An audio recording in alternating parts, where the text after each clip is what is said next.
think Air India is getting pretty shameless about things.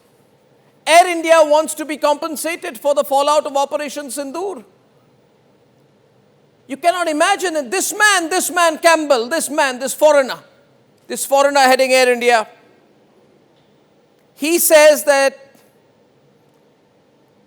the government of India must understand that post-Pahalgam, due to the closure of Pakistani airspace, Air India operations suffered from additional 45 minutes of flying time to Europe, UK, and 3 hours to the US. And because they had to fly through a certain route when we were at war and after that with Pakistan, they say we lost out 4,000 crore rupees and the government should help us. They want a subsidy for Pahalgam. This company wants a subsidy for Operation Sindoor. Ladies and gentlemen, 26 people were massacred in Pahalgam. We fought Pakistan after that, and Air India wants money to be compensated for it. What is Air India doing? It's calculating the monetary losses that it suffered in the aftermath of Operation Sindoor and putting it together in a report to the government of India. They have demanded immediate support from the government of India, from the Ministry of Civil Aviation, in the form of temporary subsidy till Pakistan airspace opens. What is the limit? And I must say so, is that the government has not told them to get out and never make such a demand again. I'm told the government of India, Ministry of Civil Aviation, is putting up to higher authorities the demand from Air India. Why? Is it the taxpayer's job, I ask, to fund Air India? Does this deserve to be called the national carrier anymore? Why does the Civil Aviation Minister not make it clear that it is blasphemous to put a number to your losses because of our security situation with Pakistan? Well, you're Air India, bear the losses. You're the Tata Group, bear the losses. Bear the losses. Do your part. Ladies and gentlemen, Air India really is doing badly. Its revenue increased 15% from FY24, which means it's making a lot of money, but it wants more money. All of us, you and me, all of us are willing to do our part for the country, for the forces, for the army, for national security, but not Air India. It puts an auditor and a chartered accountant to make an Excel sheet and calculate how much money they can potentially make by making a review petition to the government of India, to the Ministry of Civil Aviation. And I appeal to the government of India, to the Modi government, to the Minister for Civil Aviation, make it clear and reject it. Reject it. Do not support Air India financially. Tell them to do their bit if they want to fly their airline. Ladies and gentlemen, Tata Sons paid just 2,700 crore in cash to the government and took over the remaining debt of 15,300 crore and got a very nice, what I think is a sweet deal from the government, because the government took on debt worth 46,262 crore and non-core assets. 46,000 plus crore rupees debt was taken by the government of India, all of which was transferred to a holding company of the government of India. In other words, Tata's got a very sweet deal when they got Air India. They should not be going to the government and asking the government to give them our money. Because the money with the government is our money, ladies and gentlemen. And an airline that is not responsible and does not hold itself responsible for the death of 270 plus people cannot go and ask money, and the government cannot tell them, yes, we'll consider it. Why would the government consider it? This government is run by the BJP, the same party that asked questions to the Congress when Manmohan Singh wanted to help Vijay Mallya. And then the BJP said, why should we help Vijay Mallya? He's running a private airline.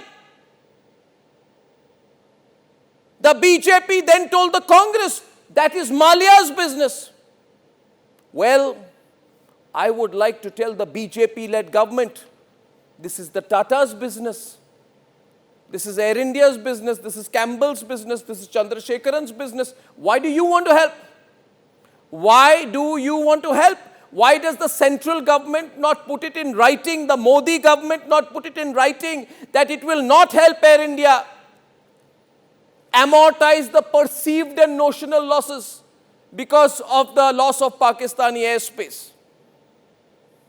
Ladies and gentlemen, I am appalled at the silence from the government of India. I am really appalled. 4,000 crore rupees, that's double the Civil Aviation Ministry's entire budget. Will the Modi government give this money to Air India? There should be RTIs filed so we, the people of India, put a control on the expenditure of the government of India. There should be no financing, part financing, co-financing, subsidies given to Air India because of the loss of airspace. Tomorrow you do it for Air India, the Indigo will ask. You do it for Indigo, Akasa will ask. You do it for Akasa, SpiceJet will ask. Is that why we pay taxes? I'm just putting these names notionally, ladies and gentlemen. It's not our business to fund private airlines. It is not our business. Air India does not feel answerable when people are put to great risk. Air India does not feel answerable when we tell them they had 85 technical snags in 7 months. Air India does not feel answerable for the 541 technical snags, many of which risk the lives of passengers over the last 5 years. When did commercial convenience become a reason to redraw India's strategic red lines? Why is a private company going to the Modi government and asking for subsidy and help? Is this any different from how Vijay Mallya, and people will not like this comparison, is this any different, I repeat, from Vijay Mallya asking the Congress government for money? And I remember Manmohan Singh, at that point of time, returning from a foreign trip, said, we'll consider it. Why? Is Air India a strategic asset for the central government? Why did the Civil Aviation Minister not say, nothing doing? Handle your balance sheets yourself. And now, let me make another example, ladies and gentlemen. Air India should clarify what it has done or not done. It cannot do hashtag Pahalgam for profit, Operation Sindoor for profit. Because when a man called Ashok Chavan, as Chief Minister of Maharashtra, tried to do hashtag Kargil for profit, we tore him apart, metaphorically. We tore him apart. He had to quit his job. Nothing has changed. We request the government of India to make it clear that nobody will be allowed to do Pahalgam for profit, Operation Sindoor for profit. Because the BJP used to take on Ashok Chavan, who it later unfortunately brought into the BJP. And the BJP would then say, Arnab Goswami is right in asking Ashok Chavan and the Congress party why it has done Kargil for profit. Why flats that were supposed to be allotted to Kargil, war widows, were allotted to Benami people, benefiting from the Kargil name to get multi-crore flats on the Mumbai shoreline. At that time, the BJP was taking a strong position on it. But today, the BJP and all parties have to make it clear that nobody, no company, no individual should be allowed to profit from Operation Sindoor or profit from Pahalgam. And therefore, to the Tata Group, I would say, listen to me. Tell your Campbell, tell your Air India to not cross the line anymore. If you feel you have suffered notional losses because of the loss of Pakistani airspace, we are not obliged to change the country's strategic direction to suit the profit-making or revenue instincts of a private group. I hope I am clear. Please share this.